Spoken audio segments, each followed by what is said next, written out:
ایک صحابی ان کو حضور نے کسی جگہ امام مقرر کیا، مسجد بندے تھی تو آپ صلی اللہ علیہ وسلم سے اکثر پہلی نماز پڑھاتے تھے صحابہ کہ ہمارے محلے میں مسجد بنی ہے، آپ نماز پڑھیں، پھر آپ کسی کو امام مقرر کر دیتے۔ تو ایک محلے کے امام صاحب جب تلاوت کرتے تو کوئی بھی سورت پڑھتے تو پھر اس کے بعد سورہ اخلاص پڑھتے۔ امام کتنے ہی نیک ہو، مقتدیوں کی مرضی کے خلاف کوئی کام کرے تو آج بھی مقتدی ناراض ہوتے ہیں کہ امام صاحب کیا کرتے ہیں۔ انہوں نے نبی کریم صلی اللہ علیہ وسلم سے شکایت کی کہ حضور ہمارے امام صاحب ہر نماز میں جب اونچی بحثتا تو انہیں پتہ نہیں چلتا تھا،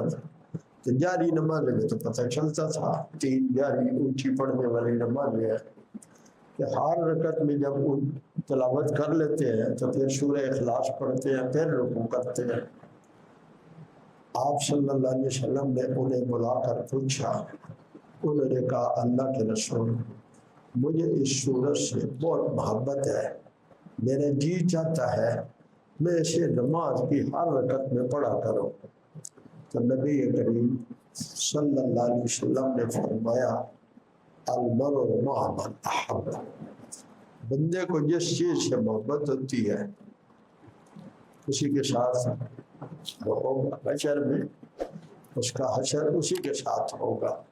صحابہ کرام کہتے ہیں جب آپ نے یہ ارشاد فرمایا تو ہمیں کبھی کسی چیز سے اتنی خوشی نہیں ہوئی جتنی حضور کے اس ارشاد سے خوشی ہوئی، کیونکہ ہمیں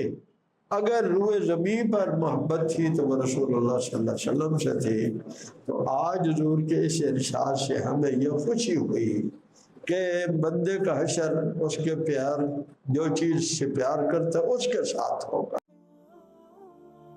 انوار ختم نبوت ٹرسٹ پاکستان